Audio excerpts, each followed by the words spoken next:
तो गुरुदेव कि 12वीं होते ही विवाह कर दो और आगे की पढ़ाई विवाह के बाद जारी रखो, कभी कुछ गड़बड़ी नहीं होगी।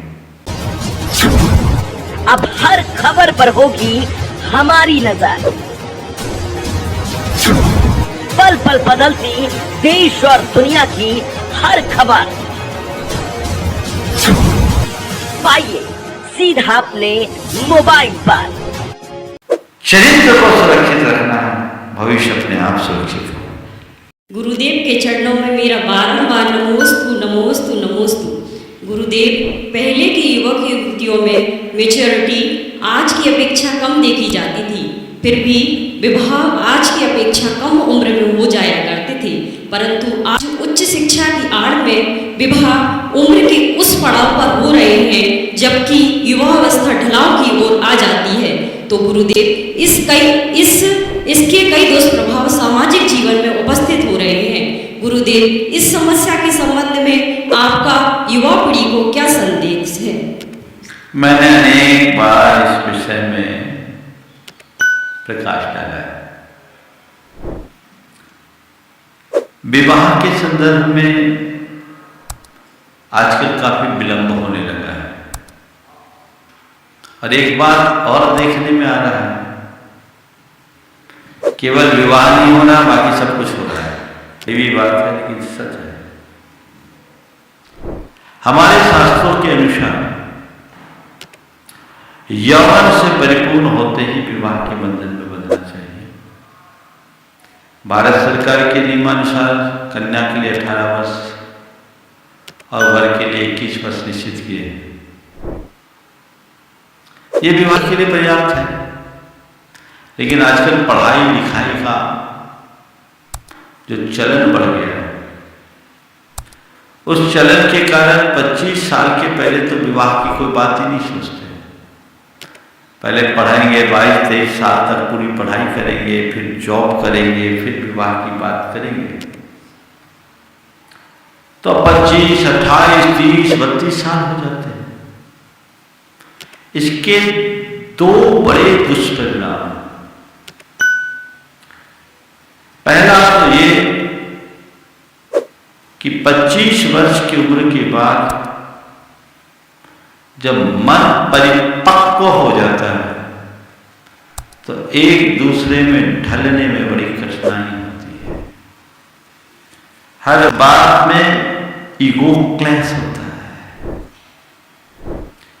विवाह कन्या से होना चाहिए और कन्या तो 18-20 साल तक ही होती है, 21 साल 22 साल, 25 साल में तो परिपक्व युवती बन जाती है। पहले 18-20 साल की उम्र में किसी का विवाह हो जाता था तो वो उस घर में जाकर पूरी तरह ढल जाती थी, तो उनके दाम्पत्य में ज्यादा मधुरता थी। अब अधिक उम्र के बाद विवाह होने से ये चीजें देखने में आ रही हैं कि विवाह के बाद विवाद जारी रहते हैं और आजकल तलाक के केसेस जो बढ़ रहे हैं, ये एक बहुत चिंतनीय पहलू है। दूसरी बात, विलंब से विवाह होने के कारण संतानोत्पत्ति के लिए, सूच के लिए डॉक्टरों के आगे लाइन लगाना पड़ता है।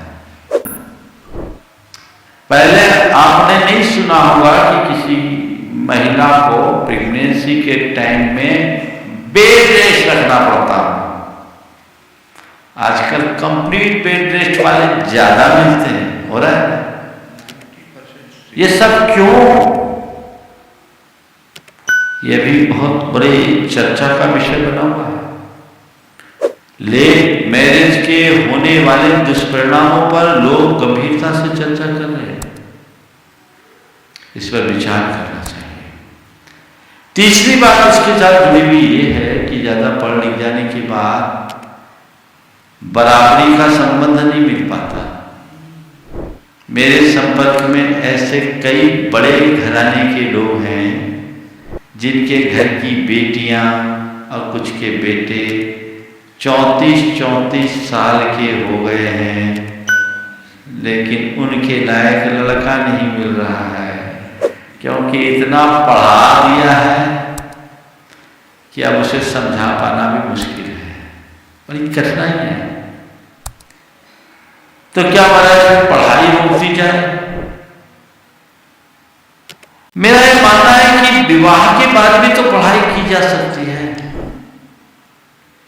आज के समय का एक जो गंदा चित्र है, जिस पर आज के लोगों को बहुत कम पता है। मैं यहां उपस्थित लड़कियों से पूछता हूं, अपना नाम बता। अतिका जैन। कहाँ पढ़ती हो? जबलपुर में। कौन सी क्लास में हो? 3rd year. अच्छा, जो मैं बोलूं बिल्कुल बिना संकोच के बोलना। ये बताओ, तुम्हारे साथ पढ़ने वाली कितनी लड़कियां हैं जिनको तुम सही सलामत मानोगे? 1%। एक अपने आप को बचाया है। नहीं। चलो ठीक है, तुम बहुत अच्छा है, ये तो खैर संस्कारित है भी। चलिए, तुम अपना नाम बता। अदिति जैन। ये अदिति, हाँ बोलो, कहाँ पढ़ रही हो? इंदौर। सर, तुमसे भी वही सवाल करता हूँ, तुम जिनको जानती हो तुम्हारे साथ पढ़ने वाली लड़कियों में कितने % लड़कियाँ सही होगी? काफी कम। फिर भी परसेंटेज में 2-3%। चलो, ये आज का चरित्र है, एक तस्वीर है। ये विकृतियां बहुत तेजी से हो रही है। बोलो तो रोज अफेयर, रोज ब्रेकअप, ये चलता है कि नहीं चलता? बोलो।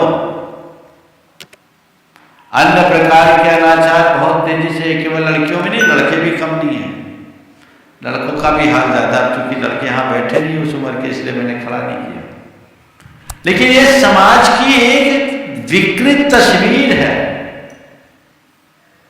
तो एक दिन गुरुदेव ने कहा था, जो मुझे बहुत अच्छी लगी, कि 12वीं होते ही विवाह कर दो और आगे की पढ़ाई विवाह के बाद जारी रखो, कभी कुछ गड़बड़ी नहीं हो। और ऐसा हो सकता है, इसी कंडीशन के साथ विवाह होना चाहिए। मैं ऐसे अनेक महिलाओं को जानता हूं जिन्होंने विवाह के उपरांत ग्रेजुएशन किया, LLB किया, हाईकोर्ट की जज बनी, डॉक्टर विमला जी अब रिटायर हो गई, IAS बनी विवाह के बाद, सारी पढ़ाई की विवाह के बाद। तो एक घर परिवार में भी ऐसा वातावरण मिलना चाहिए कि अगर किसी का विवाह हो गया है तो भी उसे पढ़ाई का अवसर दिया जा सके। मैं मानता हूं मेरी बात को, लोग बहुत पीछे की बात कहेंगे, हो सकता है कुछ लोग उल्टे पुल्टे कमेंट भी करें, लेकिन मुझे लगता है कि यही समय है यौवन अवस्था में यौवन संबंधी जो फीलिंग्स है वो आती है, इच्छाएं भावनाएं पनपती हैं, और जब उसकी पूर्ति नहीं हो पाती तो व्यक्ति कहीं न कहीं भटकता है। यदि ऐसे समय में विवाह की व्यवस्था हो जाए और अपने जीवन को बनाने के लिए आगे पढ़ाई लिखाई की व्यवस्था की जाए, तो मैं समझता हूं इसमें चरित्र भी सुरक्षित रहेगा और भविष्य भी। आज लोग केवल भविष्य की सुरक्षा की बात करते हैं, चरित्र को क्यों भुला के रखें? हमें